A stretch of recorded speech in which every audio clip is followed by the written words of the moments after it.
最近早暗温度差较济，气象署预告明仔载开始温度就会小可回升，这水汽嘛会减少。不过拜五开始天气又搁无稳定，礼拜有冷气团到地，到时温度会直直降，而且这冷空气的级数可能会达到寒流的程度。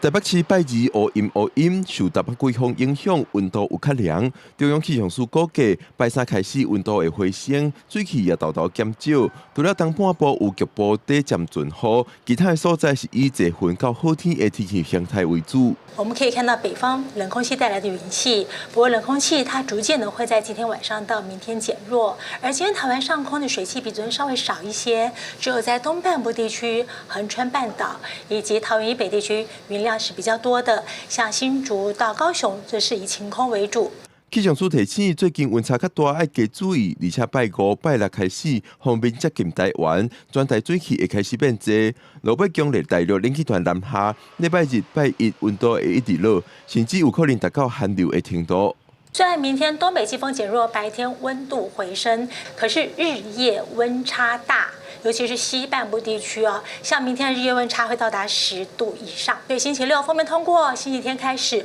看到各区